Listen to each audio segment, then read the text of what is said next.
உள்ளூராட்சி மன்ற தேர்தல் 2025 சிறப்பு நேரலையோடு இணைந்திருக்கின்றோம். இந்த தேர்தலை பொறுத்தவரைக்கும் எங்களுடைய பிரதேசங்களிலே பலத்த எதிர்பார்ப்புகள் காணப்படுகின்றன. கடந்த காலங்கள் நடத்தி இருக்கின்ற பாடங்கள் இந்த தேர்தலிலே எப்படியாக அமைய போகின்றன, மக்களுடைய அந்த ஆணை என்பது எப்படி அமைய போகின்றது என்கிற ஒரு அந்த எதிர்பார்ப்பு எல்லோரிடத்திலும் இருந்து கொண்டிருக்கிறது. இப்படி இருக்க இன்றைக்கு வாக்களிப்புகள் நிறைவடைந்து வாக்கெண்ணுகின்ற பணிகள் நடைபெற்றுக் கொண்டிருக்கின்ற அதே நேரத்தில் சில இடங்களுக்கான அந்த வாக்கு முடிவுகளும் வெளிவந்து கொண்டிருக்கின்றன. அவை ஓரளவுக்கு தமிழர் தாயக பிரதேசங்களை பொறுத்த வரைக்கும் தமிழ் மக்கள் எந்த நிலைப்பாட்டில் இருக்கிறார்கள் என்பதை வெளிக்காட்டுகின்ற அந்த முடிவுகளாகத்தான் அவை வெளிவந்து கொண்டிருக்கின்றன. அதே நேரத்தில் தெற்கை பொறுத்த வரைக்கும் அவர்களுடைய நிலைப்பாடுகளை வெளிப்படுத்தக்கூடிய அந்த முடிவுகளை நாங்கள் அவதானிக்கக்கூடியதாக இருக்கிறது. இந்த இடத்திலே இந்த விடயங்கள் தொடர்பாக நாங்கள் தொடர்ச்சியாக உரையாடுவது மிகவும் பொருத்தமாக இருக்கும் என்கிற ஒரு அடிப்படையில் சிறப்பு நேர்காணல் ஒன்றோடு நாங்கள் இணைய போகிறோம். அழைத்து வந்திருக்கிறோம் கலையகத்திற்கு அரசியல் ஆய்வாளர் நிலாந்தன் அவர்கள் எங்களோடு இணைந்திருக்கிறார். அவரை வரவேற்கலாம். வணக்கம். வணக்கம். உங்களை நாங்கள் இந்த சிறப்பு நேரலைக்கு அன்போடு வரவேற்றுக் கொண்டு அதாவது வெளிவந்திருக்கக்கூடிய தற்பொழுது வரைக்கும், அதாவது இந்த நேர்காணலை நாங்கள் நிகழ்த்தி கொண்டிருக்கிற இந்த நொடி வரைக்கும் வெளிவந்திருக்கின்ற இந்த முடிவுகளை பார்க்கிற போது அதே நேரத்திலே இன்று பகல் வாக்களிப்பு வீதங்கள் அந்த விடயங்களையும் நாங்கள் பார்க்கிற போது இன்றைக்கு கிட்டத்தட்ட 6 ஆண்டுகளின் பிற்பாடு நடைபெற்று முடிந்திருக்கின்ற இந்த தேர்தல் தொடர்பாக உங்களுடைய கருத்து எவ்வாறு இருக்கிறது? தமிழ் தேசிய கட்சிகளுக்கு முன்னேற்றம் தெரிகிறது. தமிழ் மக்கள் இந்த தமிழ் தேசிய கட்சிகளுக்கு மீண்டும் ஒரு பொறுப்பை உணர்த்தி இருக்கிறார்கள். கடந்த நாடாளுமன்ற தேர்தலின் போது அவர்கள் வெறுப்பை உணர்த்தினார்கள், ஒரு வகையில் தண்டனை வழங்கினார்கள். ஆனாலும் தமிழ் தேசிய கட்சிகளுக்கு கிடைத்த மொத்த வாக்குகளையும் எண்ணி பார்த்தால் என்பிபிக்கு கிடைத்த வாக்குகளை விட அதிகம். விகிதாசார பிரதிநிதித்துவத்தின் கீழ் அன்றைக்கு அப்படி தலைக்கணக்கு வந்துட்டு இப்பையும் தமிழ் மக்கள் தமிழ் தேசிய கட்சிகளின் பக்கம்தான் நிற்கிறார்கள். தமிழ் மக்கள் ஒரு தேசமாகத்தான் இருக்கிறார்கள், ஒரு தேசிய இனமாகத்தான் சிந்திக்கிறார்கள். ஆனால் கட்சிகள் தான் அவர்களை கட்சிகளின் விசுவாசிகளாக பிரிக்கின்றன. இப்பவும் அந்த நிலைமை இருக்கு. இந்த கடந்த தேர்தலில் ஏற்பட்ட தோல்விகளிலிருந்து கற்றுக்கொண்டதன் அடிப்படையில் தமிழ் தேசிய மக்கள் முன்னணி ஒரு கூட்டுக்கு போயிருக்கு. கூட்டை உருவாக்கினால், அலையன்ஸை உருவாக்கினால் எங்களை போன்ற அரசற்ற மக்கள் வெற்றிகளை சூட முடியும் என்பதற்கு இது ஒரு உதாரணம், இது ஒரு நல்ல எடுத்துக்காட்டு. ஒரு கூட்டை உருவாக்கியதன் மூலம் அந்த கட்சி முன்பிருந்ததை விடவும் முன்னேறி இருக்கிறது. நாங்கள் ஒட்டுமொத்த வாக்கையும் வச்சுதான் அந்த விகிதாசாரத்தை எவ்வளவு விகிதம் என்று சொல்ல முடியும். ஆனாலும் வவுனியாவில் கிடைக்கப்பட்ட தகவல்களின்படி நிலைமை நல்லா இல்லை. ஆனால் பொதுவாக தமிழ் பகுதிகளில், தமிழர் தாயகத்தில் தமிழ் கட்சிகள், தமிழ் தேசிய நிலைப்பாட்டை கொண்ட கட்சிகள் முன்னேறி இருக்கின்றன. இந்த முன்னேற்றத்தில் இருந்தவர்கள் கற்றுக்கொள்ள வேண்டும். ஏனென்று சொன்னால் இந்த முன்னேற்றத்துக்குள்ளேயும் அந்த போட்டா போட்டிகள் உண்டு. முல்லைத்தீவில் இருந்து ஒரு ஆசிரியர் இந்த தேர்தல் முடிவுகள் தமிழ் கட்சிகளுக்கு வெற்றியாக வர தொடங்கியக்குள்ள ஒரு குறிப்பு போட்டிருந்தார். கிளிநொச்சி சிறியரோட நிக்குது, முல்லைத்தீவு ரவிகரனோட நிக்குது. அதுக்கு சுமந்திரனுக்கு ஆதரவான ஒரு கிளிநொச்சி வாசி, அவர் முன்ன உள்ளூராட்சி மன்றத்தில் இருந்தவர், ஒரு குறிப்பு போட்டிருந்தார். யாழ்ப்பாணம் சுமந்திரனோட நிக்குது. பிரச்சனை திருப்பியும் தனித்தனி நபர்களோடு நிக்குது. நான் பார்க்கிறோம், இந்த மக்களை தேசமாக இவர்கள் ஒன்றாக விடுகிறார்கள் இல்லை. குறிப்பிட்ட சில அரசியல்வாதிகளின் பெயர்களை சொல்லி இவரோட நிக்கன்னு சொல்றோம். கிளிநொச்சியில தமிழரசு கட்சிக்கு கிடைத்த வெற்றி பெருமைக்குரியது. அதே நேரம் அந்த வெற்றிக்குள் சுமந்திரனுக்கு ஒரு செய்தி இருக்கு. அதுபோல தமிழரசு கட்சி கிளிநொச்சிக்கு வெளியே பெற்ற வெற்றிகளில் சுமந்திரனுக்கு ஒரு பங்கு இருக்கு. இதுல சுமந்திரன் தனக்கு கிடைச்சிய வெற்றியை வச்சுக்கொண்டு தமிழரசு கட்சிக்குள் தன் ஸ்தானத்தை மேலும் பலப்படுத்தலாம். அதே நேரம் ஸ்ரீதரன் தான் அசைக்க முடியாத ஒரு தளத்தை கொண்டிருக்கிறார் என்பதை திரும்பவும் நிரூபிச்சிருக்கார். தமிழரசு கட்சிக்குள்ளேயே ஒரு நிலையான வாக்கு வங்கியை கொண்ட ஒருவர் என்பதை தான் நிரூபிச்சிருக்கார். அப்ப ஏற்கனவே 2 பேருக்குள்ளேயும் ஒரு போட்டா போட்டி இருக்கு. நீதிமன்றத்தில் நிக்கணும். கட்சி தொடர்ந்து நீதிமன்றத்தில் நிற்கும் வாய்ப்புகளை தான் இது காட்டுது. அதே பலத்தோட 2 பேரும் இருக்கணும். சுமந்திரன் மேலும் பலம் அடைந்திருக்கிறார். பிரச்சனை இந்த வெற்றிகளில் இருந்து கற்றுக்கொண்டு ஒரு புதிய ஒருங்கிணைப்புக்கு போகலாம். இன்றைக்கு தமிழ் தேசிய மக்கள் முன்னணி, தமிழ் தேசிய பேரவை என்று ஒன்று உருவாக்கி இப்படி ஒரு அலையன்ஸுக்கு வந்திருக்கு. அதன் மூலம் அவர்கள் குறிப்பிடத்தக்க அளவுக்கு முன்னேறி இருப்பதாக தெரிகிறது. இப்படி மேலும் அலையன்ஸை கூட்டிக் கொண்டால் அங்கால போகலாம். இது எல்லாமே காட்டுற செய்தி என்னென்றால் நான் சொன்ன அந்த முல்லைத்தீவு ஆசிரியர் போட்ட அந்த குறிப்பு, பிறகு உள்ளூராட்சி சபை உறுப்பினர் முன்னாள் கிளிநொச்சி அவர் போட்ட குறிப்புகளை பார்க்க தனி நபர்களோட இல்ல தமிழ் மக்கள். தமிழ் மக்கள் தாங்கள் தேசம் என்று இப்பொழுதும் உணர்கிறார்கள். கடந்த நாடாளுமன்ற தேர்தலிலும் கூட என்பிபிக்கு கிடைத்த மொத்த வாக்குகள் கிட்டத்தட்ட 24% என்று நினைக்கிறார். அதே நேரம் தமிழ் தேசிய கட்சிகளுக்கு கிடைத்த மொத்த வாக்குகள் 1,40,000 தாண்டும். என்பிபிக்கு 80,000 சொச்சம். அப்படி பார்த்தால் கடந்த முறையும் தமிழ் மக்கள் ஒரு தேசமாக சிந்தித்துத்தான் நின்றார்கள். ஆனால் இந்த கட்சிகள் தான் அவர்களை கட்சி விசுவாசிகளாக பிரித்தன. இப்பொழுதும் பிரிக்கின்றன. ஒரு போட்டி தவிர்ப்புக்கு போகக்கூடிய அந்த தேசிய மனம், அந்த தேசிய பிரக்ஞை, அந்த தேசிய ஒருங்கிணைவு இந்த முறையும் இந்த கட்சிகள்கிட்ட வரையில. எனவே கட்சிகள் கற்றுக்கொள்ள வேண்டும். இந்த இடத்துல நான் 2 விஷயத்தை சொல்ல விரும்புகிறேன், 2 மேற்கோள்கள். ஒன்று, அமெரிக்க அறிஞரும் எழுத்தாளருமாகிய மார்க் ட்வைன் சொல்லுவார், தேர்தல்கள் மூலம் பெரிய மாற்றம் வரும் என்று சொன்னால் இந்த அரசாங்கங்கள் ஒரு காலமும் தேர்தலை வைக்காது. அது உண்மை. தேர்தல்களால நீங்கள் புரட்சியை கொண்டு இயலாது. அதுவும் உள்ளூராட்சி மன்ற தேர்தலால் ஒரு பெரிய புரட்சியை கொண்டு இயலாது.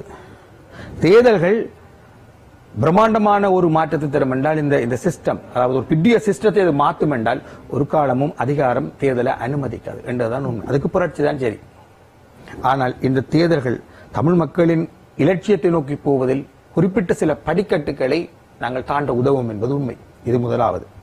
இரண்டாவது, என்னுடைய சிங்கள நண்பர் ஒருவர் ட்விட்டரில் போடுவார், இது ஒரு வாழ்வாசாவா போராட்டம், இது ஒரு தலைவிதியை தீர்மானிக்கிற போராட்டம் என்றெல்லாம் சொல்றோம். இது கட்சிகளுக்கும் தலைவர்களுக்கும் தான், மக்களுக்கு இல்லை. மக்கள் இதையும் ஒரு தேர்தலாக கடந்து போய் விடுவார்கள்.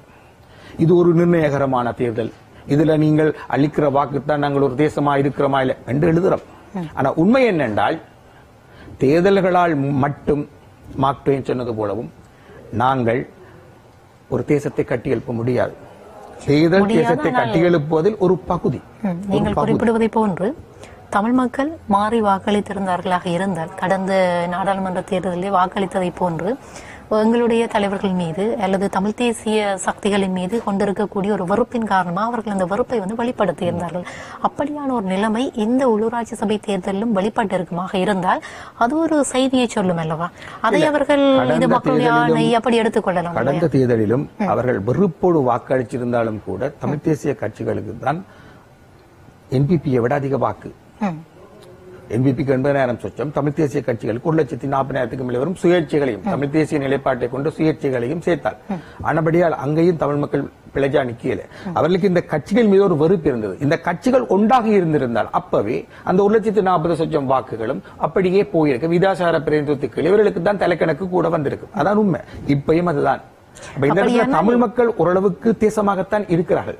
பிரச்சனை இந்த கட்சிகள் தேர்தல், அதாவது இது ஒரு வாழ்வாசாவா போராட்டம், இது ஒரு தீர்மானகரமான தேர்தல் என்றெல்லாம் சொல்றோம். இந்த 15 வருஷமா சொல்லிக் கொண்டிருக்கிறோம். 15 வருஷமா இப்படி ஒரு இடத்துல நானும் கலைக்கிறேன். ஒவ்வொரு தேர்தலுக்கு இந்த முறை நீங்க வந்திருக்கீங்க, இதுக்கு முன்னாடி போன முறை ஒரு ஆள். இப்படியே இந்த அங்கர் பர்சன்ஸும் மாறிக்கொண்டிருக்கிறோம். நாங்கள் இந்த இதுகள் மாறினதா தெரியல. இந்த செட்டப், இந்த ஸ்டேஜ், இந்த குஷன்ஸ் இதுகள் மாறினதா தெரியல. பிரச்சனைங்கிற அரசியலும் மாறையில. கடந்த 15 ஆண்டுகளா நாங்கள் இதை சொல்லிக் கொண்டிருக்கிறோம். பிரச்சனை என்னன்னு சொன்னால், தேசியவாத அரசியல் என்றால் என்ன? தேசியவாத அரசியல் என்பது ஒரு மக்கள் கூட்டத்தை தேசமாக கூட்டி கட்டுவது. ஒரு மக்கள் கூட்டத்தை தேசமாக கூட்டி கட்டும் உபாயங்கள், அதுக்குரிய ஒரு தேசிய பிரக்ஞை, தேசிய மனம், தேசிய கூட்டுணர்வு இந்த கட்சிகளிடம் இருக்காண்டதான் பிரச்சனை. இல்லை என்றால் இனிவர போற அடுத்த தேர்தலும் சொல்லுவார்கள் இதான் என்னென்றால் இது ஒரு நிர்ணயகரமான தேர்தல், இதுல நீங்கள் அளிக்கிற வாக்கு தான் எங்களுடைய விதியை தீர்மானிக்கும் சொல்லுவாங்க. இல்ல, எங்களுடைய விதியை எது தீர்மானிக்கும் என்றால் தேர்தல் மட்டுமில்லை, நாங்கள் இந்த மக்களை ஒரு தேசமாக கட்டி எழுப்ப வேண்டும். இதை ஒரு பலமான பேரசக்தியாக மாற்றுவதன் மூலம் அடுத்த கட்டமாக எப்படி நாங்கள், அதாவது அனைத்துலக சமூகத்தில் அலையன்ஸை உருவாக்காமல் நாங்கள் எங்களுடைய இலக்கை அடைய முடியாது. இந்த விடயங்களை நாங்கள் அப்படி அனைத்துலக சமூகத்தில் நாங்கள் எங்களை திரட்டுவதாக இருந்தால் முதலில் எங்களுக்குள் நாங்கள் எங்களை திரட்ட வேண்டும். அதாவது நாங்கள் எங்களுக்குள் நாங்கள் கூட்டுக்கு போனால் தான் வெளியுலகத்தோட கூட்டுக்கு போகலாம். எங்களுக்குள் நாங்கள் கூட்டுக்கு போகலை என்றால் வெளியுலகத்தோட கூட்டுக்கு போகலாது. வெளியுலகத்தோட கூட்டுக்கு போகலை என்றால் நாங்கள் எங்கள் இறுதி இலக்குகளை வெல்லவே முடியாது. இந்த விடயங்களை நாங்கள் பேசிக் கொண்டிருக்கிற போது தொலைபேசியினூடாக ஒருவர் இணைந்திருக்கிறார். நாங்கள் அவரை இணைத்துக் கொள்ள போகிறோம். வணக்கம். ஹலோ. வணக்கம். வணக்கம் அக்கா. குறிப்பிடுங்க. ஹலோ. ஹலோ, வணக்கம். நீங்கள் கதைக்கிறது கேக்குது, சொல்லுங்க. ஓமா என்ன சொன்னா இப்ப அவர் கதைக்கிறான்ல, ஆமாம். அவர் கதைக்கிற என்னன்னு சொன்னா இப்ப அவங்க நம்ம மக்களுக்கு என்ன செய்திருக்காங்க முதல்ல. அதாவது நீங்கள் தமிழ் தேசியம் பேசுகின்ற கட்சிகள் அவர்கள் மக்களுக்கு என்ன விடயத்தை ஆற்றி இருக்கிறார்கள் என்கிற ஒரு விடயத்தை நீங்க கேட்கிறீங்க. ஆமா, அதை அவர் ஒரு வினாவாக முன்வைக்கிறார். அந்த கேள்வி உண்மையில ஒரு அரசியல் அதிகாரத்தை கொண்ட ஒரு கட்சியிடம் தான் கேட்கணும். எங்கட கட்சிகள் பெருமளவு எதிர்ப்பு அரசியலை முன்னெடுத்த கட்சிகள் என்றாலும் இந்த கேள்வியை நான் தமிழ் தேசிய நோக்க நிலையில் இருந்து அணுகிறேன். உண்மை, அந்த கேள்வி நியாயம். என்னன்னு சொன்னால், இவர்கள் மக்களை ஒரு தேசமாக திரட்ட தவறிவிட்டார்கள். இந்த கட்சிகள் கடந்த 15 ஆண்டுகளாக தமிழ் மக்களையும் ஒரு தேசமாக திரட்டுவதில் வெற்றி பெறவில்லை, தங்களையும் கட்சிகளாக திரட்டுவதில் வெற்றி பெறவில்லை என்பதைத்தான் கிளிநொச்சியில வெற்றி ஒரு நபருடைய வெற்றியாகவும், யாழ்ப்பாணத்தில் வெற்றி அவருக்கு எதிரானவரின் வெற்றியாகவும் பார்க்க ஒரு நிலைமை இருக்கு.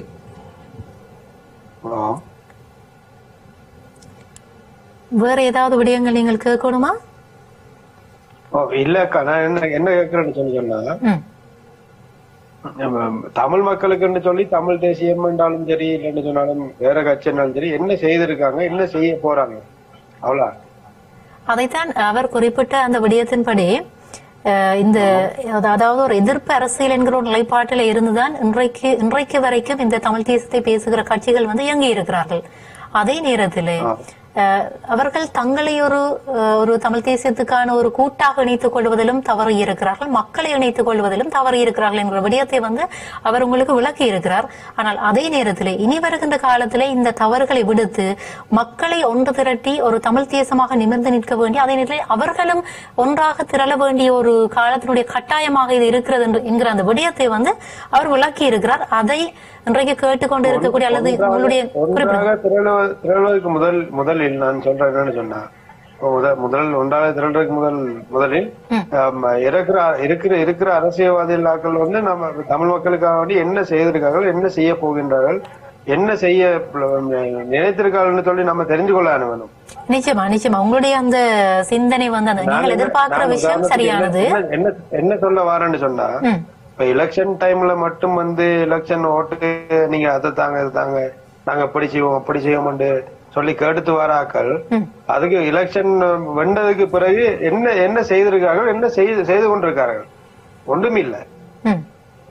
நீங்க சொல்றது ஒரு வகையில் சரி. பாரம்பரிய மிதவாத அரசியலில் இந்த கேள்வி எல்லாரை நோக்கியும் எல்லா நாடுகளிலும் கேட்கப்படுற கேள்வி.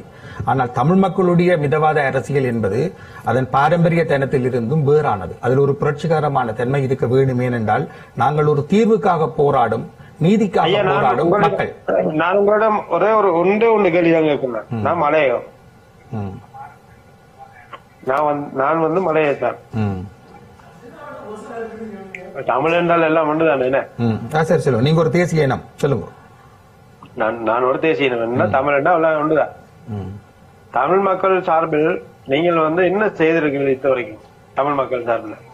இல்ல, இந்த கட்சிகள் தொடர்பாக கேட்கிற கேள்விக்கு கட்சிகள் எல்லாம் பதில் சொல்லணும். ஆனா என்னுடைய பதில் என்னென்றால், இந்த கட்சிகள் தமிழ் மக்களை ஒரு தேசமாக திரட்டுவதன் மூலம் ஒரு பெரிய பேரசக்தியாக மாற்றும் பொழுது அனைத்துலக சமூகம் தமிழ் மக்களை நோக்கி வரும். அப்படி வரைக்கும் அனைத்துலகத்திலும் நாங்கள் கூட்டுக்களை வைத்துக் கொள்ளும் பொழுது தமிழ் மக்கள் தங்கள் இறுதி இலக்கை நோக்கி அடைய முடியும். இது முஸ்லிம் மக்களுக்கும் பொருந்தும், மலையக மக்களுக்கும் பொருந்தும். ஒரு தேசிய இனம் என்ற அடிப்படையிலும், ஒரு லேண்ட்லொக்காக நிலத்தால் சூழப்பட்டிருக்கிற மக்கள் என்ற வகையிலும் மலைய மக்களும் தங்கள் அரசியல் உரிமைகளை ஒரு பொருத்தமான அரசியல் அழகு கூடாக பெற வேண்டிய ஒரு நிர்பந்தம் இருக்கிறது. இந்த இடத்தில் தமிழ் தேசியத்தின் இணை தேசியமாகத்தான் நாங்கள் மலையகத்தை பார்க்கிறோம். அந்த அடிப்படையில் ஒரு தேசிய இனம் என்ற அடிப்படையில் மலையக மக்களும் அவ்வாறு தங்களுடைய அரசியல் உரிமை குறித்து கேட்பதற்கு முழுக்க உரிமையுடையவை.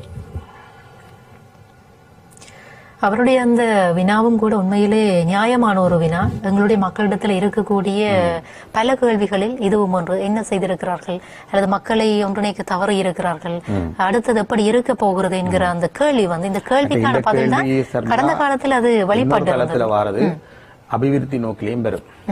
இந்த கட்சிகள் ஒரு காலம் அதிகாரத்தை வச்சிருந்த அதிகாரத்தை முறையா பயன்படுத்தல என்ற ஒரு குற்றச்சாட்டு சில இடங்களில் உண்டு என்றாலும் கூட இந்த கட்சிகள் வச்சுக்கிற குட்டி அதிகாரத்தை கூட அவர்கள் பயன்படுத்த விடியலி என்ற இன்னொரு பக்க உண்மையும் இருக்குது.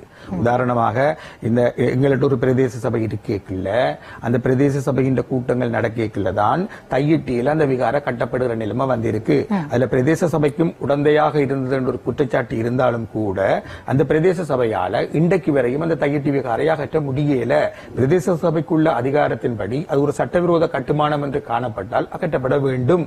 அப்ப பிரதேச சபையினுடைய அந்த அதிகாரம் எங்கு தெரியுதுதானே தெரியுதானே உண்மை, நியாயமான விடயம் தான். அதே நேரத்தில் இப்படியான நிலைப்பாடுகள் தான் கடந்த காலத்தில் இந்த NPP அலை என்பது அதிகமாக உருவாகுவதற்கும் ஒரு காரணமாக அமைந்திருந்தது. சரி, இப்படி இருக்க இன்றைக்கு மக்கள் தாங்கள் யார் என்பதை வெளிப்படுத்தி இருக்கிறார்கள், தாங்கள் இதை எதிர்பார்க்கிறோம் என்பதையும் அவர்கள் வெளிப்படுத்திக் கொண்டிருக்கிறார்கள். இன்றைக்கு வெளிவந்து கொண்டிருக்கக்கூடிய இந்த முடிவுகள் அதை எங்களுக்கு வெளிப்படுத்துகின்றன. இந்த தமிழ் தேசிய நிலைப்பாடுகள் சார்ந்து இயங்கிக் கொண்டிருக்கக்கூடிய கட்சிகள் அடுத்து என்ன விடயங்களில் ஈடுபட வேண்டும்? மிக முக்கியமாக இன்னும் விடயம் இருக்கிறது. நாங்கள் இந்த பொதுவாக நாங்கள் பேசுகிற போது நாங்கள் இந்த உரிமை சார்ந்திருக்கக்கூடிய அல்லது உரிமை அரசியல் என்கிற ஒரு நிலைப்பாட்டில் நின்றுதான் நாங்கள் பேசிக் கொண்டிருக்கிறோம். மாறாக இந்த சலுகை என்கிற விடயத்தை பற்றி நாங்கள் பேச விளைந்தால் அதை இன்னும் ஒரு கோணத்திலே பார்க்கின்ற விடயமாக மாறியிருக்கு. அப்படி புரிந்து கொள்ளப்படுகிறது எங்களுடைய மக்களாலே. ஆனால் இன்றைக்கு இந்த கண்ணீரும் கம்பளையுமாக காத்து கொண்டிருக்கக்கூடிய மக்களுக்கு, இந்த பிரதேசத்தினுடைய அபிவிருத்திகள் எதிர்பார்த்து கொண்டிருக்கக்கூடிய மக்களுக்கு அவையும் தேவையாக இருக்கிறது. ஆகவே இந்த விடயத்தை எப்படி தமிழ் தேசிய நிலைப்பாடுகளில் நின்று கொண்டிருக்கக்கூடிய கட்சிகள் உள்ளடக்கி பயணப்பட வேண்டும்.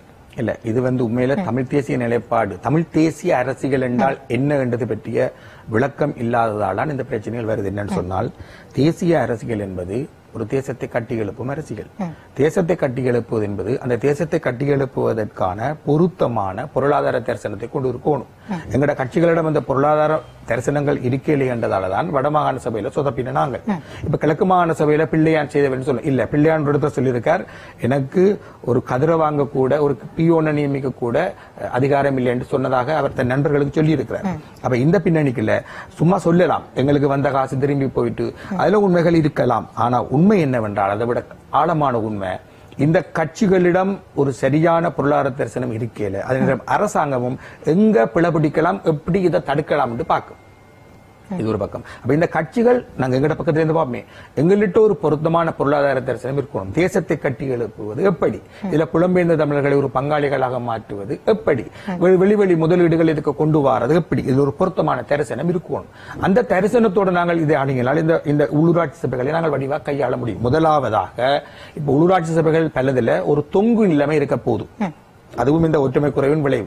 அப்ப இந்த இடத்துல தமிழ் தேசிய கட்சியில் முதலில் நாங்கள் ஒரு கோலிஷனுக்கு அலையன்ஸுக்கு போகணும்.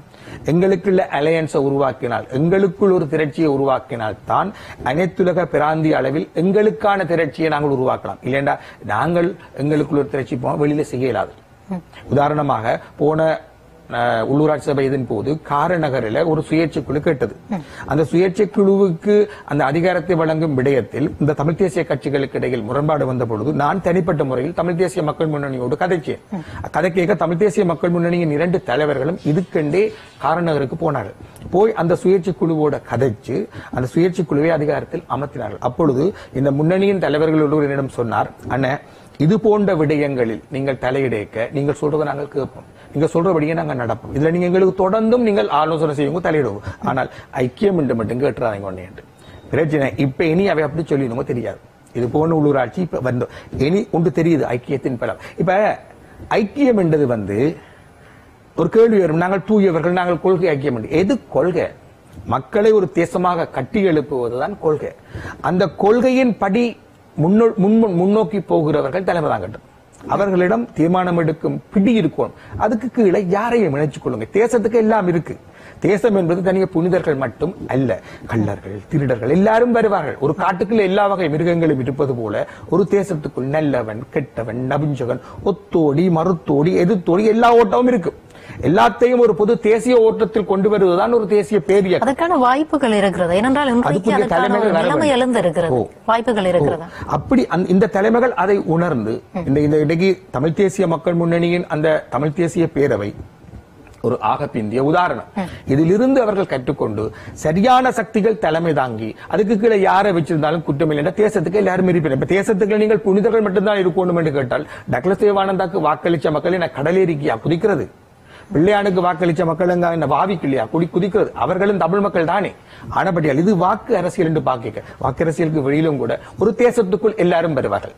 அப்ப அதை முதல் நாங்கள் ஏற்றுக்கொள்ளும். ஆனா தலைமை தாங்கும் சக்தி அந்த தெளிவோடையும் அந்த தீர்ச்சனியத்தோடையும் இருந்தால் போதும். அப்ப தலைமை தாங்கிறது யார் என்று தீர்மானிப்போம். அந்த அடிப்படையில் தலைமையை நீங்க எடுத்துக்கொண்டு ஏனைய சக்திகளையும் அரவணைங்க, எல்லாரையும் பரவலாக்கோள். இப்ப தமிழ் தேசிய கூட்டமைப்பு உருவாக்கிக்க அந்த நிலைமை இருந்தது. தலைமை 2009க்கு பின்னுக்கு தீர்மானிக்கும் சக்தி சமத்திரட்ட போய்க்கான இந்த குழப்பம் வருகிறது. அதுக்கு முன்னுக்கு அதுக்கு ஒரு திடமான பாதையும் பார்வையும் இருந்தது.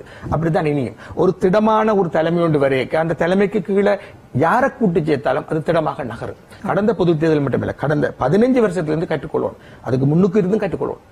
இணைஞ்சு போட்டு அடுத்த கட்டமாக எல்லா உள்ளூராட்சி சபைகளிலும் கோலிஷனுக்கு போறது, ஒரு அலையன்ஸுக்கு போறது, போய் அதுக்குள்ள தமிழ் தேசிய கட்சிகள் தங்களுக்குள் ஒரு உடன்பாட்டுக்கு வந்து சபைகளை உருவாக்குவது. என்பிபியோ வெளிச்சக்தியோ வரவிடக்கூடாது.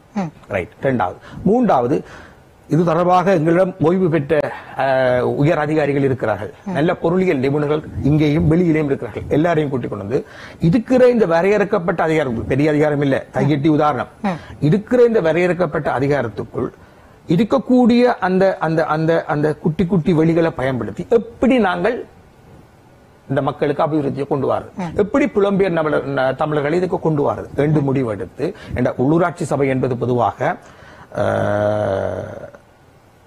குழந்தையிலிருந்து சுடுகாடு வரை என்று சொல்வார்கள். பிள்ளைப்பேரிலிருந்து, பிள்ளைப்பேறு சம்பந்தப்பட்ட வகைப்பேட்டு இதுவும் அதுக்கான் வருகிறது, சுடுகாடுகளையும் இடுகாடுகளையும் பராமரிப்பதும் அதுக்கான் வருகிறது. ரெண்டு பாகம். இந்த ரெண்டுக்கும் இடையில நாங்கள் என்னென்ன செய்யலாம்?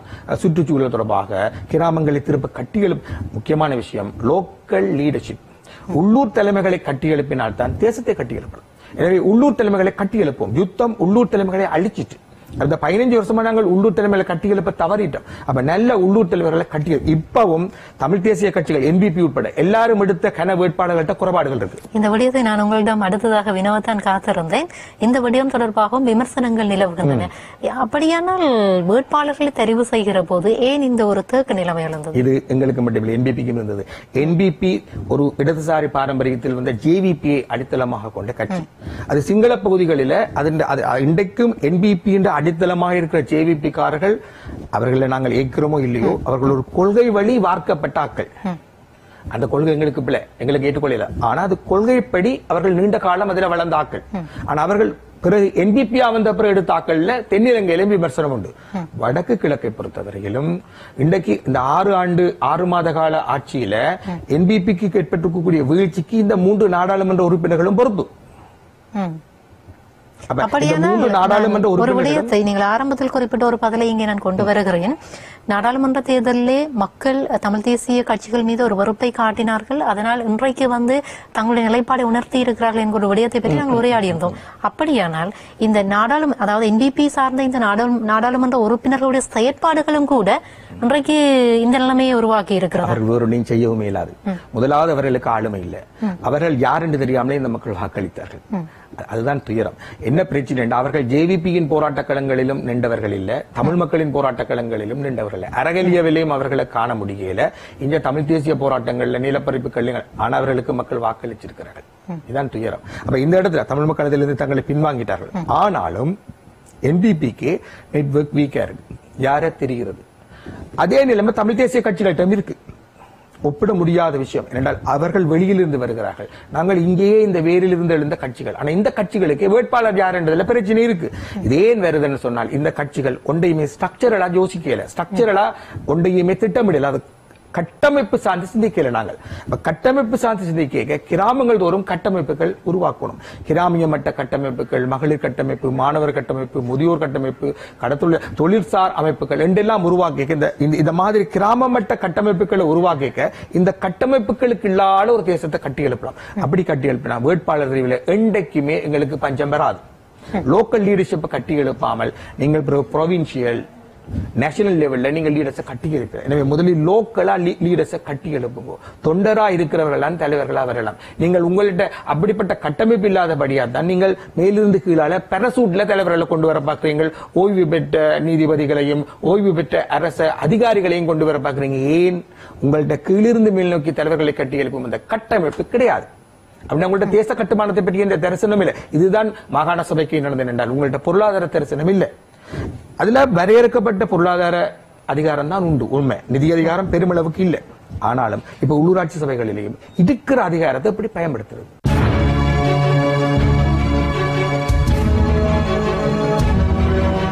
இந்த தேர்தலுக்கு மக்களுடைய ஆர்வம் என்னவென்று பார்த்தால் சற்று குறைவாக இருப்பதை இந்த வீத கணக்குகளின் அடிப்படையில் பார்க்கும்போது எங்களுக்கு தெளிவாக தெரிகிறது. அவை காலையிலிருந்து மாலை 4 மணி வரை நீதியானதும் சுதந்திரமானதும் சுயாதீனமான ஒரு தேர்தல் இடம்பெற்று முடிந்திருக்கின்றது.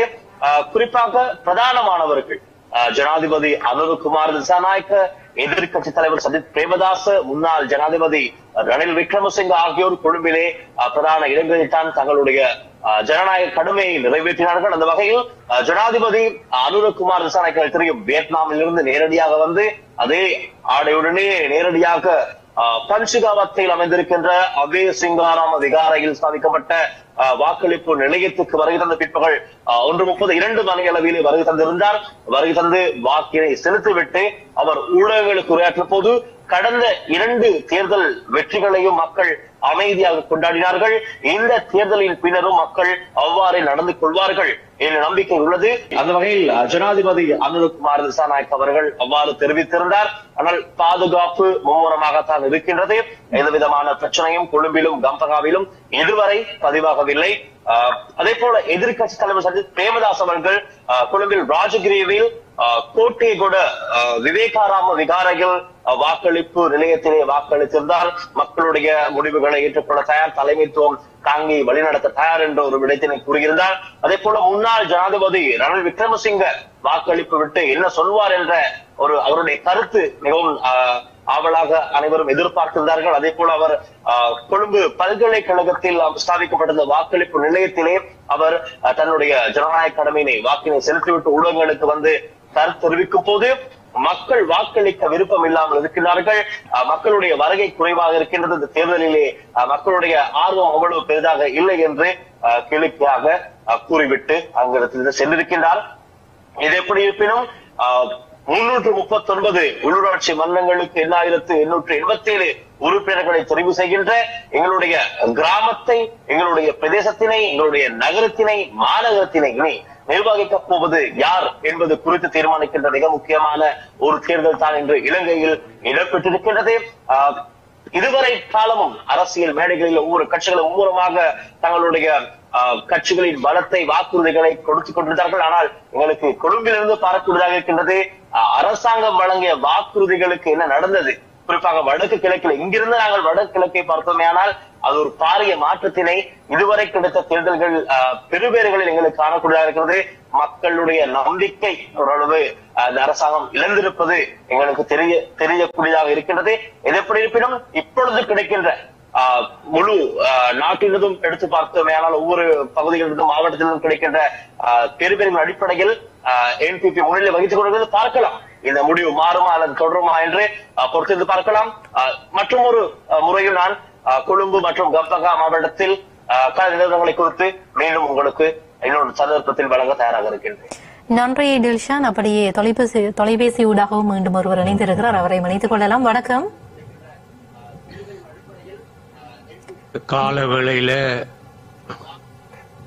கனடாவில் இருந்து உங்களோடு நான் தொடர்பு வைக்கக்கூடிய சூழ்நிலையை இந்த டிவி தந்திருக்கிறது. என்னுடைய கேள்வி என்னென்றால்,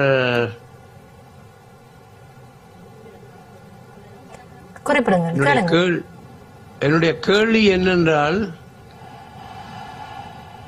நாங்கள் இலங்கையில ஜனத்தொகை குறைந்தவர்கள், அவர்கள் கூடியவர்கள், நாங்கள் அவர்களோடு சேர்ந்து நடந்தால் எங்களுடைய சுதந்திரம் கிடைக்குமா? இல்லாவிட்டால் புதிய சண்டை 76 வருடங்களாக புதிய சண்டையை தொடர்ந்தும் பிடிச்சிருந்தால் எங்களுடைய மக்களுக்கு சுதந்திரம் கிடைக்குமா? இதில் நாங்கள் எப்படி ஒரு தீர்வை காணலாம்? இப்ப தமிழ் மக்களுடைய லைஃப் ஸ்டைல பார்க்கும் பொழுது அவர்களுக்கு எந்த காலத்திலும் பிரச்சனை தான். அவர்கள் நான் யாழ்ப்பாணத்தில் இருக்கும் பொழுது கூட 2000 நோட்டீஸ் அடிச்சு விட்டு நான் எங்கே இருந்து சுதந்திரம் ஆரம்பமாகுதுன்ற கேள்வி. அது நான் இங்கே கனடாவுக்கு வந்து விட்டேன். எங்களோட மக்கள் மத்தியிலே சுதந்திரம் வீட்டிலே இல்லை, அரசியல் வரையும் கஷ்டமா இருக்குது. இப்படிப்பட்ட சூழ்நிலையில மக்கள் என்ன செய்வார்கள்? எங்கே ஒரு வசதி கிடைக்கும், எங்கே ஒரு ஃப்ரீடம் கிடைக்கும், எங்கே ஒரு நல்ல ஒரு வாழ்வு கிடைக்கும் என்றுதான் அவர்கள் பெரும்பாலான மக்களோட சேர்ந்து கொள்ள பார்ப்பார்கள். அதனால இவர் பக்கத்துல இருந்து கதைத்து கொண்டிருக்கிற தம்பி என தெரியும் இவளோடக்கு அரசியல் சூழ்நிலையும் கலந்து கொண்டவரோடக்கு. ஒரு தடவை எல்டிடி கூட்டம் நடத்தினது தீபோதையில் நான் கேட்டேன், சுதந்திரம் எப்படி இருக்கும் இந்த மக்கள் மத்தியில் எப்படி இருக்கும்னு சொன்ன வழி அவரை தான் இருக்கும்னு நினைக்கிறேன். அவர் சொல்றார், மக்கள் கஷ்டப்பட்டு கொண்டிருக்க கஞ்சிக்கு வழி இல்லாமல் கீழே நிக்க, எல்லாத்தையும் மருந்துக்கு வழி இல்லாமல் கீழ் நிக்கான் தெரியும் சுதந்திரம் என்னன்றதை படிச்சு கொள்வார்னு ஒரு கருத்து சொன்னார். அவரை தான் இருக்கும்னு நினைக்கிறேன். தேங்க்யூ தங்கச்சி. இப்பயும் அதான் நிலைமை. சுதந்திரம் எது என்பதனை அடக்குமுறை தான் தீர்மானிக்குது. அடக்குமுறை இருக்கும் பொழுது நம்பர் முக்கியம் இல்லை. அதாவது நாங்கள் சின்ன பெருசென்று எல்லாம் பிரச்சனை. எங்களை அடக்குமுறை கூட வரும் பொழுது, தையிட்டியில் விகாரைகள் முளைக்கும் பொழுது, வெடுக்கனாரி மலையில் ஏனைய இடங்களில் நிலம் அபகரிக்கப்படும் பொழுது, மயிலத்தமடு வில்மாதவனையில் மேய்ச்சல் திரை அபகரிக்கப்படும் பொழுது, தமிழ் மக்கள் நாங்கள் சிறிய இனக்கூட்டம், நாங்கள் ஒரு சிறிய தேசிய இனம், அவர்கள் பெரிய இனம் என்று பேசாமல் இருக்க இயலாது. எங்களுக்கு அடக்குமுறை இருக்கு. அடக்குமுறை இல்லைன்னா நாங்கள் அதை பற்றி யோசிக்க மாட்டோம். 2009க்கு பின்னுக்கும் எங்கள் மீது அடக்குமுறை இருக்கு, ஒடுக்கும் இயந்திரம் தொடர்ந்தும் இருக்கு. அதாவது ஒடுக்குமுறை இருக்குது. ஒடுக்குமுறைக்கு எதிரான தமிழ் எதிர்ப்பு தான் நசுக்கப்பட்டிருக்கு. இந்த ஜேபிபி வந்த பிறகும் கடந்த 6 மாதங்களிலும் பயங்கரவாத தடை சட்டம் நீக்கப்படையல, இருக்கிற அரசியல் கைதிகள் விடுவிக்கப்படையல. அண்மையில் கூட மார்ச் மாதம் 28ஆம் தேதி வந்த ஒரு வர்த்தமானி அறிவிப்பின்படி காணி உரிமையற்றவர்களின் காணிகளை அபகரிக்கப் போவதாக கூறுகிறார்கள். எனவே இந்த இடத்துல தீர்மானிக்கிறேன், நாங்கள் சிறிய மக்கள், அவர்கள் பெரிய மக்கள் என்றதல்ல. ஒடுக்குமுறை தான் தீர்மானிக்குது. ஒடுக்குமுறை தான் எங்கள் போராட்டத்தை வடிவத்தையும் தீர்மானிக்கிறேன் சொல்வார்கள். எனவே இந்த பிரச்சனை என்னன்னு சொன்னால், நாங்கள் போராட வேண்டிய நிர்பந்தத்தில் இருக்கிறோம் என்பது தான்.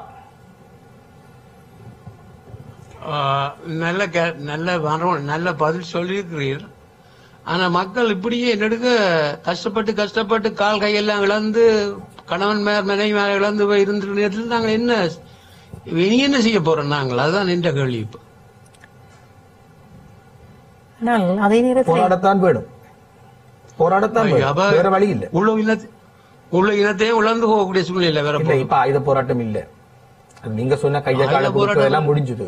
இப்ப ஆயுத போராட்டம் இல்ல. மற்றது மக்கள் ஏதோ ஒரு வழியில் தங்கள் எதிர்ப்பை காட்டத்தான் வேணும். இன்றைக்கு அனுர அலை என்று அழைக்கப்பட்ட, அதாவது என்பிபி ஆட்சிக்கு வந்த பின்னுக்கு தென்னிலங்கையில் எதிர்கட்சிகள் இருக்காண்டு தெரியாத அளவுக்கு மங்கி போயிருக்க நிலைமை. தென்னிலங்கையில் ஏனைய கட்சிகள் இந்த குரலே கேட்கிறீங்க, ஆனால் தமிழ் குரல் தான் தொடர்ந்து கேட்குது.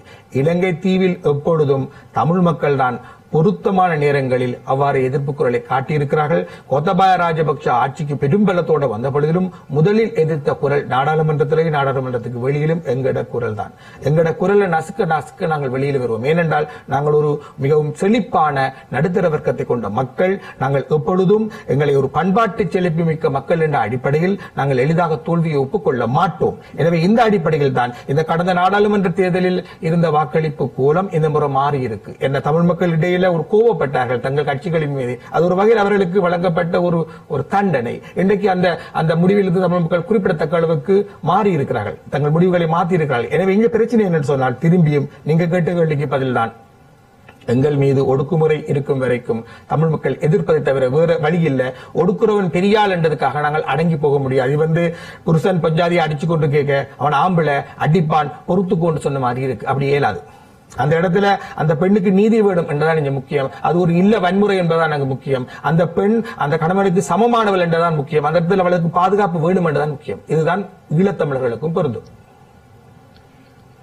இப்படின்னு சொன்னா என்ன தம்பி, என்னண்டா இப்ப சிங்கள மக்கள் சொல்றார்கள், சிங்கள மக்களுக்கு எங்களுக்கு சுதந்திரம் வேணும், சிங்கள மக்களுக்குள்ள சண்டை பிடிக்கிறாங்க.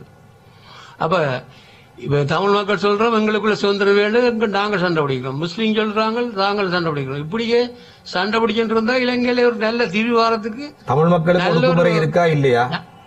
என்ன தமிழ் மக்களுக்கு ஒடுக்குமுறை இப்ப இருக்கா இல்லையா? தமிழ் மக்கள் உடைக்கணும். எப்படி நாங்கள் எப்படி விடுதலை அடைகிற தம்பி? இல்ல இலங்கை அரசு கட்டமைப்பால் தமிழ் மக்கள் மீது ஒடுக்குமுறை நடக்குதா இல்லையா? சிங்கள மக்கள் மேல ஒடுக்குமுறை இல்லையா இருக்கா? நான் கேட்கிற கேள்வி தமிழ் மக்கள் சிங்கள பௌத்த அரசாங்கத்தால் ஒடுக்கப்படுகிறார்களா இல்லையா? சிங்கள பௌத்த அரசாங்க மக்களுக்கு சிங்கள பௌத்த மக்கள் ஒடுக்குறாங்களா? அங்கேயும் இங்கேயும் தமிழ் மக்களை சிங்கள பௌத்த அரசுகள் ஒடுக்குகின்றனவா இல்லையா? சிங்கள மக்கள் எப்படி ஒடுக்குறேன்னு நாங்கள் பார்க்க நாங்களும் தமிழ் மக்களை சிங்கள பௌத்த அரசுகள் தொடர்ந்து ஒடுக்குகின்றனவா இல்லையா? தையிட்டியில் நடப்பது என்ன, மயிலத்தமனை மாதவனையில் நடப்பது என்ன, பயங்கரவாத தடை சட்டம் எதற்கு, ஏன் அரசியல் கைதிகள் விடுவிக்கப்படவில்லை? அது சொல்லுவோம். இந்த அரசு பாருங்க, நீங்க உங்களோட கேள்விக்கு நான் கேள்வி என்று கேட்கிறேன். தமிழ் மக்கள் ஏன் கோயில்களுக்கு விடுவதில்லை, செய்ய விடுவதில்லை? இருக்கு இங்கே. அது தவறு. தேசியவாதம், தேசிய விடுதலை என்பது சமூக விடுதலையையும் உள்ளடக்கியதுதான். ஒரு தேசியவாதி சாதிவாதியாக இருக்க இயலாது. ஒரு தேசியவாதி ஆணாதிக்கவாதியாக இருக்க இயலாது. ஒரு தேசியவாதி வடக்குவாதியாகவோ கிழக்குவாதியாகவோ இருக்க இயலாது.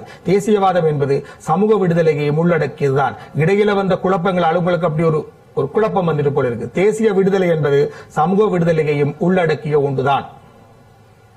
தமிழ் மக்களுக்குள்ள சாதி பிரச்சனை இருக்கிறது உண்மை, அது கட்டாயம் கடக்கப்பட வேண்டும். தமிழ் மக்கள் ஒரு விடுதலையை அடைவது என்பது, தேசிய விடுதலை என்பது சமூக விடுதலையை உள்ளடக்கியதுதான். சமூக விடுதலை இல்லாமல் தேசிய விடுதலை இல்லை. இது இடையில வந்த குழப்பம் இல்லையா தம்பி? இது இப்ப என்னுடைய அப்பா எல்லாம் சொல்லுவார், இப்படி செய்தாங்க, அவங்க அப்படி செய்தாங்க, இவங்க அப்படி செய்தாங்க, இவங்க இப்படி செய்யறாங்க, நாங்கள் இப்படி செய்யறோம்னு சொல்லி கொண்டுதான் அடக்குமுறை இருந்திருக்கு தமிழர் இருக்க தமிழர். அப்ப நாங்கள் சரியான முறையில சிந்தித்து செயலாற்றாடி நாங்கள் எந்த வகையில ஒரு பிரச்சனையை நாங்கள் ஒரு சனங்கூடிய மக்களிடம் பெற்றுக் கொள்ளலாம்? அது சொல்லியாச்சு உங்களுக்கு. அதாவது சமூக விடுதலை பற்றிய சரியான தெளிவில்லாமல் தேசிய விடுதலை சாத்தியமில்லை. அது இப்படியே சொல்லிக் கொண்டுதான் நாங்களே இனங்கண்ட ஒரு நல்ல ஒரு சமூக விடுதலையை தேடித்தர ஒரு அரசாங்கத்தோடு சேர்ந்து இயங்கி பார்த்தா என்ன இருக்கும்? இல்லை, ஜேவிபியை பற்றி அதிலிருந்து விலகிய ஒருவர் சொன்ன நினைவு குறிப்பு முக்கியமானது. அவர் சொல்றார், மஹிந்த ராஜபக்ஷ வெளிப்படையான இனவாதி, ரணில் விக்ரமசிங்க லிபரல் முகமூடி அடைந்த இனவாதி, ஜேவிபி சமூக விடுதலையின் பின் பதுங்கும் இனவாதி.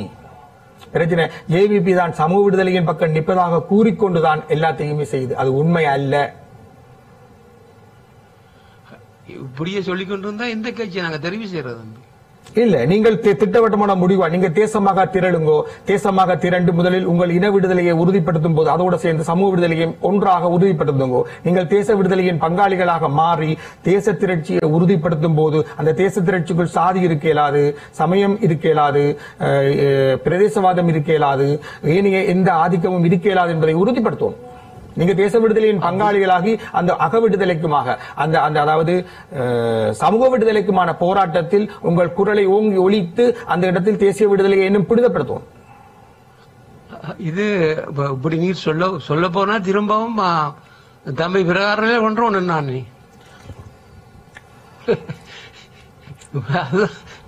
அதுதான்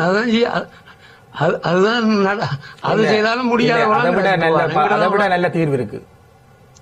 எங்கட மக்களை கனடாவிலிருந்து இங்க வந்து தேசிய விடுதலையில இன விடுதலையோட சேர்ந்த நீங்க இப்ப கனடா சிட்டிசன்.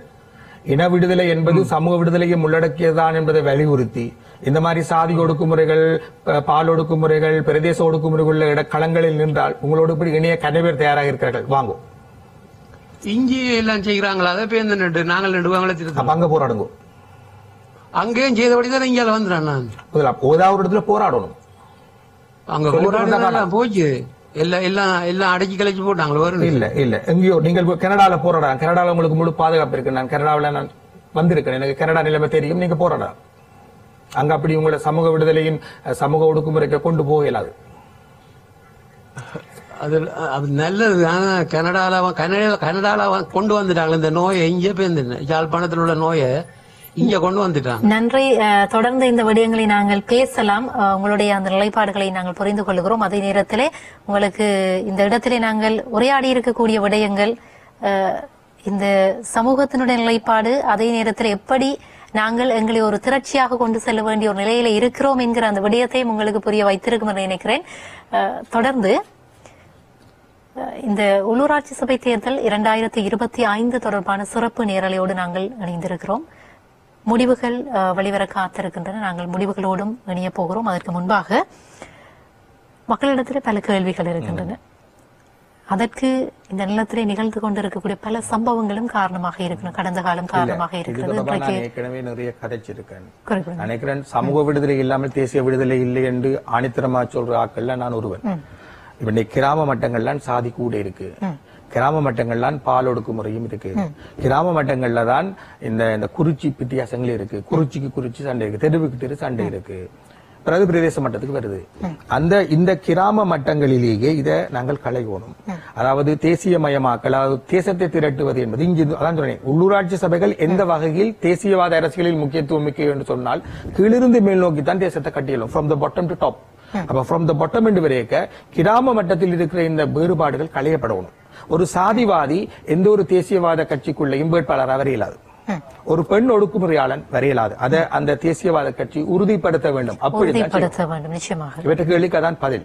இவர் கேட்கிற கேள்வியில உண்மை இருக்கு, ஆனா அதுக்காக எதிரியை நியாயப்படுத்த முடியாது. கடந்த காலமே இதற்கு சாட்சியாக இருக்கிறது, தற்போது நிகழ்ந்து கொண்டிருக்கு. நீங்கள் குறிப்பிடுகிற இந்த தையட்டி விவகாரம் கூட உள்ளூராட்சி சபையினுடைய அதிகாரத்திற்கு உட்பட்ட ஒரு பிரதேசம். ஆனால் அந்த விகாரைக்குள்ளே கூட செல்ல முடியாத ஒரு நிலைமையிலே மக்கள் இருக்கிறார்கள் என்றால் இன்றைக்கு இருக்கக்கூடிய அந்த ஆட்சியினுடைய மறைமுகமான அந்த காய் நகர்த்தல்களை நாங்கள் புரிந்து கொள்ள வேண்டும்.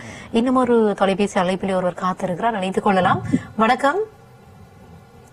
ஹலோ, வணக்கம். குறிப்பிடுங்கள், உங்களுடைய வினாவை கேளுங்கள்.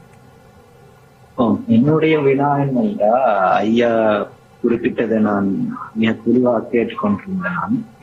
எனக்கு ஒரு என்ன சொல்றதுன்றா, சமூகம் என்றால் என்ன, இனம் என்றால் என்ன, தேசிய விடுதலை என்றால் என்ன என்ற 3 கேள்விக்கும் தெளிவான ஒரு பதில் எனக்கு தேவைப்படுகிறது. சமூகம் என்றால் என்ன, இனம் என்றால் என்ன, தேசிய விடுதலை என்றால் என்ன? சமூகம் என்பது பொதுவான ஒரு சொல்லு. அது ஒரு இனத்தை குறிக்கையும் பயன்படுத்துறோம், ஒரு கிராமத்தை குறிக்கையும் பயன்படுத்துறோம், அல்லது ஒரு முழு உலக சமூகம் என்று சொல்றோம். சரிதானே? சமூகம் என்பது ஒரு பொதுவான சொல்லு. இனம் என்பது குறிப்பிட்ட உயிரியல் ரீதியான சில காரணங்களால் தனித்துவமாக அடையாளம் காணப்படுகிற ஒரு மனித குல தொகுதி, ஒரு இனம் என்றதால அது சில நேரத்தில் மொழியும் அதில் ஒரு பங்களிப்பை செலுத்த முடியும். தேசம் என்பது ஒரு பெரிய மக்கள் திரட்சி. இதுல எங்கட தமிழ் தேசியவாதிகளிடமே குழப்பம் இருக்குன்னு எனக்கு தெரியுது. தேசம் என்பது ஒரு மக்கள் கூட்டத்தில், ஒரு பெரிய மக்கள் கூட்டம், மக்களை ஒரு பெரிய கூட்டமாக, ஒரு திரளாக கட்டி எழுப்பும் அம்சங்கள் பொதுவாக 5 அரசறிவியல் விளக்கத்தின்படி. முதலாவது பொதுவான ஒரு இனக்குழுமமாக இருப்பது, அது நீங்க கேட்ட கேள்விக்கு பதில். ஒரு பொதுவான இனம், இன அடையாளம். இரண்டாவது பொதுவான மொழி, மொழி பண்பாட்டின் கருவி, காவி என்று சொல்வார்கள், பண்பாட்டின் வாகனம். மூன்றாவது பொது பொருளாதாரம், பொதுவான ஒரு பொருளாதாரம் அங்கே இருக்கும். 4வது பொதுவான ஒரு பண்பாடு, ஒரு பொதுவான ஒரு காமன் கல்ச்சர் அங்கே இருக்கும். 5வது பொது நிலம், ஒரு தாயகம், பாரம்பரிய தாயகம் இருக்கும். இந்த 5 அம்சங்களும் தான் ஒரு மக்களை தேசமாக கட்டி எழுப்புகின்றன. தவிர நடைமுறையில ஒரு மக்கள் மீதான அடக்குமுறையும் அந்த மக்களை தேசமாக கட்டி எழுப்பும். எப்படின்னு சொன்னால், எந்த இன அடையாளத்தோடு நீங்கள் தனித்துவமாக இருக்கிறீங்களோ அந்த இன அடையாளத்தை அழிப்பதற்காக உங்களுடைய நிலத்தை பிடிச்சால், உங்களோட மொழியை அழித்தால், உங்களோட மதத்தை அழித்தால், மதம் நான் இதுக்கு சேர்க்கையில, ஆனால் சில இடங்களில் மதம் மைய தேசியவாதமும் உண்டு. அது சில இடங்களில் ஒடுக்குமுறையின் அர்த்தத்தில் தவிர்க்க முடியாது. ஆனால் அதுக்கான நான் மத அடிப்படைவாதத்தை ஏற்றுக்கொள்ளல. அப்ப இந்த பிரச்சனை இன அடிப்படைவாதத்தை நான் ஏற்றுக்கொள்ளல. அப்படி பார்க்கல இங்க ஒடுக்குமுறை உங்களுடைய அடையாளங்களை அழிக்க முற்படியாக நீங்க அந்த அடையாளங்களை காப்பதற்காக ஒன்றாவீங்கள், போராடுவீங்கள். அதுவும் உங்களை ஒரு தேசமாக திரட்டும். இல்ல ஈழத்தமிழர்களுக்கு அதுவும் பொருந்தும். அப்படி பார்த்தால் இந்த பிரதானமாக இந்த 6 அம்சங்களும் ஒரு மக்களை ஒரு தேசமாக திரட்டுகின்றன. அப்ப நான் உங்களோட கேள்வியோட விட வந்திருக்கேன்னு நினைக்கிறேன். ஒரு தேசம் என்பது ஒரு பெரிய மக்கள் திரள். கதையோ இல்ல, தேசிய விடுதலை என்று நீங்க அடிக்கடி குறிப்பிடுறது அந்த மக்கள் ஒரு 33 வயசு ஆகுது. தேசிய விடுதலை என்று தேசம் ஒட்டுமொத்த மக்களையும் சேர்த்துதான தேசம் என்று குறிப்பிட வேண்டும். நேரங்கள்ல எந்த அரசு மாறும் போதும், ஒவ்வொரு அரசு மாறும் போது இந்த அரசு சரியில்லை, இந்த அரசு சரியில்லை என்று காலாகாலமாக, ஆரம்ப கால தொட்டு இன்று வரைக்கும் காலகாலமாக இது ஒரு கற்பனை கதையாவே மக்களிடம் பிம்பமாக ஏற்படுத்தப்படுகிறது. நாங்க முன்வைக்கிற கேள்வி என்னன்னா, ஒவ்வொரு அரசையும் இவ்வாறு நம்ம விமர்சிக்கும் போது எந்த அரசை நாம் கொண்டு வர வேண்டும் என்று மக்களிடம் நீங்க விரும்புறீங்கன்றதுதான் இந்த கேள்வி. இல்ல, உங்களோட கேள்வி எங்க இருந்து வருது என்றால் அடிப்படை விஷயங்கள்ல கொஞ்சம் தெளிவு வேணும் என்று தெரியுது. முதலாவது, தேசம் என்பது ஒரு பெரிய மக்கள் திரள். இந்த எல்லா தேசங்களுக்கும் அரசு இருக்கும் என்றல்ல. அரசுடைய தேசங்களை விட அரசற்ற தேசங்கள் தான் இந்த உலகில் அதிகம். இலங்கைத்தீவில் சிங்கள மக்கள் தவிர முஸ்லிம், தமிழ் மற்றும் மலைய மக்களுக்கு அரசு கிடையாது. அரசற்ற மக்களே இந்த பூமியில் அதிகம். சரிதானே? அப்ப ஒரு நாடு என்பது புவியியல் ரீதியாக வரையறுக்கப்பட்ட ஒரு நிலத்துண்டு. அந்த நாடு என்ற புவியியல் ரீதியாக வரையறுக்கப்பட்ட நிலத்துண்டுக்குள் பல தேசங்கள் இருக்க முடியும். ஒரு நாடு இரு தேசம், ஒரு நாடு 4 தேசம். இந்த தேசங்களில் எல்லா தேசங்களும் அரசுடையவைகளாக இருப்பது இல்லை, இலங்கை போன்று. அப்படி பார்க்க அரசற்ற தேசமாகிய தமிழ் மக்கள் தங்களை ஒரு தேசமாக கருதுகிறார்கள். தங்களை ஒரு தேசமாக, தேசிய இனமாக அங்கீகரிக்க வேண்டும் என்று கேட்கின்றார்கள். தேசிய இனம் என்று சொன்னால் உங்களுக்கு சுயநிர்ணய உரிமை உண்டு. அந்த அடிப்படையில் சுயநிர்ணய உரிமையின் அடிப்படையிலான ஒரு உச்சபட்ச தன்னாட்சியை தமிழ் மக்கள் கேட்கின்றார்கள். தமிழ் மக்களுடைய அரசியல் அபிலாஷையும் தமிழ் மக்களுடைய அரசியல் கோரிக்கையும் இது தான். இலங்கை என்ற அந்த தீவுக்குள் 3க்கும் மேற்பட்ட தேசங்கள் உண்டு. சிங்கள தேசம், தமிழ் தேசம், முஸ்லிம் தேசம், மலையக தேசம். இந்த 4லும் ஒடுக்கப்படும் தமிழ் மக்கள், அரசற்ற தமிழ் தேசம் தன்னை ஒரு தேசிய இனமாக அங்கீகரித்து, அதை யாரும் அங்கீகரிக்கிறது, எங்களுக்கு பிறப்பாளிய வருகிறது. ஒரு தேசிய இனம் என்ற அடிப்படையில் எங்களுக்கு சுயநிர்ணய உரிமை உண்டு. சுயநிர்ணய உரிமையின் அடிப்படையில், சுய நிர்ணய உரிமை என்பது தன் சுயத்தை தானே நிர்ணயிக்கும் உரிமை. சுயத்தை நிர்ணயிப்பது என்பது பிரிந்து போவதை மட்டுமல்ல, சேர்ந்திருப்பதா பிரிந்து போவதா என்ற எதையும் தீர்மானிக்கிற உரிமைதான் சுயத்தை நிர்ணயிக்கும் உரிமை. அப்படி பார்த்தால் எங்களுக்கு சுயநிர்ணய உரிமை இருக்கு. அந்த சுயநிர்ணய உரிமையின் அடிப்படையில் ஒரு உச்சபட்ச தன்னாட்சியைத்தான் இந்த தமிழ் கட்சிகள் கேட்கின்றன. இதுதான் ஆக இந்த உதாரணத்துக்கு ஒரு 4 விடயத்தை கொண்டு இந்த இலங்கை தேசத்து மக்கள் வாழ முடியாதுன்னு சொல்றீங்களா? இனத்தால் மனிதர்களாகவும், ஜாதியால் இலங்கையர்களாகவும், மொழி மூலம் தமிழ் பேசும் சிங்களம் பேசும் மக்களாகவும், மதத்தால் அவரவர் குணத்தவர்களாகவும் வாழ முடியாது என்று நீங்கள் நினைக்கிறீர்களா? முடியாது. இந்த பரந்த தேசத்தில் ஒரு குறிப்பிட்ட சாராரை மட்டும் குறிப்பிட்டு நீங்க தமிழ் தேசம், முஸ்லிம் தேசம், மலையக தேசம், சிங்கள தேசம் என்று 4ஆக பிரிக்கின்றீர்களே, இது காலகாலத்துக்கும் ஒவ்வொரு அரசியல் கட்சிகளும் குறிப்பிட்ட விடயத்தை நீங்கள் திணிக்க ஆசைப்படுகிறீர்களே, இது தவறு என்று உங்களுக்கு புலப்படவில்லையா? நீங்கள் ஒரு அறிவார்ந்த மனிதர், நல்ல விடயங்களை சமுதாயத்தினருக்கு நீங்கள் ஏன் இந்த ஒற்றுமையை நீங்கள் கற்றுக் கொடுக்க கூடாது? இலங்கை முதலாவதாக ஒரு தேசம் அல்ல, இலங்கை ஒரு தீவு. ஜியோகிராபிக்கலி இலங்கை ஒரு தீவு. புவியியல் ரீதியாக அந்த தீவுக்குள் 4 தேசங்கள் உண்டு. முதலாவது அதை ஏற்றுக்கொள்ளணும். இப்ப இருக்கிற என்பிபி அரசாங்கம் அதை ஏற்றுக்கொள்ளல. இதுக்கு முன்னுக்கு இருந்த அரசாங்கங்களும் அதை ஏற்றுக்கொள்ளல. ஜேபிபி மட்டுமல்ல, ஜேபிபியிடமிருந்து பிரிந்து சென்ற முன்னிலை சோசியலிச கட்சியும் இலங்கை தீவில் இருக்கும் தமிழ் மக்கள் ஒரு தேசம் என்பதையும் அவர்களுக்கு சுயநிர்ணய உரிமை உண்டு என்பதையும் ஏற்றுக்கொள்ளல. இதுதான் பிரச்சனை. என்ன சிக்கல் என்று சொன்னால், இலங்கை தீவில் 4 இனங்கள் உண்டு, 4 தேசிய இனங்கள் உண்டு என்பதை முதல் ஏற்றுக்கொள்ளணும். இந்த 4 தேசங்களும் தங்களுக்கு இடையே ஒப்புக்கொண்டு ஒரு சமஷ்டி கட்டமைப்புக்கு, உச்சபட்ச தன்னாட்சி கட்டமைப்புக்கு போக வேண்டும். அப்படி போனால் தான் உண்மையான ஐக்கியம் பெறும். அதாவது அருகில் இருக்கும், அதாவது சகஜீவிகளான 4 மக்கள் கூட்டங்களும் எப்பொழுது நல்லிணக்கத்தோடு வாழ முடியும் என்று சொன்னால், ஒருவர் மற்றவருக்கு சமம் என்று வரைக்கான் வாழலாம். இலங்கை தீவில் நிலைமை அப்படி அல்ல. இலங்கை தீவின் ஜாப்பிலேயே கூறப்பட்டிருக்கிறது, தேரவாத பௌத்தத்துக்கு முன்னுரிமை வழங்க வேண்டும் என்று. அங்கேயே இலங்கை தீவின் மத பல்வகமை மீறப்படுகிறது. அதாவது இலங்கை தீவில் தேரவாத பௌத்தத்துக்கு தான் முன்னுரிமை உண்டு என்று கூறப்படுகிறது. இப்போது இருக்கும் என்பிபி அரசாங்கம் தலதா மாளிகையில் உள்ள புனித தந்ததாதுவை தரிசிப்பதற்காக மக்களுக்கு கடந்த வாரத்துக்கு முதல் வாரம் தலதா மாளிகையை திறந்து விட்டது. அது ஒரு தேர்தல் உத்தி. என்னதான் கிடைத்தாலும் இவர்கள் கடைசியாக சிங்கள பௌத்த கூட்டுணர்வை கையாண்டு தேர்தலில் வெல்ல முயற்சிக்கிறார்கள் என்பதைத்தான் அது காட்டியது. அப்ப இங்கே நிலைமை என்ன என்று சொன்னால், தேரவாத பௌத்தத்துக்கு முதன்மை கொடுக்கும் ஒரு அரசியல் அமைப்பு என்பதே இலங்கை தீவில் சம உரிமை மதங்களுக்கு இல்லை என்பதைத்தான் காட்டுகிறது. தவிர தொடர்ச்சியாக நடந்து வந்த வன்முறைகள், தமிழ் மக்களுக்கும் முஸ்லிம்களுக்கும் எதிரான வன்முறைகள் என்னத்தை காட்டுது என்று சொன்னால், மத ரீதியாக ஒரு சமத்தன்மை இல்லை என்பது, மற்ற மொழி ரீதியாக சமத்தன்மை இல்லை என்பது எல்லாரும் ஏற்றுக்கொண்ட விஷயம். எல்லாருமே இதுல ஏற்றுக்கொள்ளப்பட்ட அடிப்படை உண்மைகளை நீங்கள் மீறி கதைக்கிறீங்களா என்ற யோசிங்க. என்னன்னு சொன்னால், இலங்கை தீவில் சிங்கள மக்களும் தமிழ் மக்களும் ஒன்று என்று சொல்வது எந்த வகையில் சரி? இனப்பிரச்சனை என்றொன்று இருந்தது என்பதை இப்ப இருக்கிற என்பிபி அரசாங்கமே ஏற்றுக்கொள்ளுது. இனப்பிரச்சனை இருக்கிறபடி தான் இனப்பிரச்சனைக்கான தீர்வை பற்றி கதைக்கிறோம்.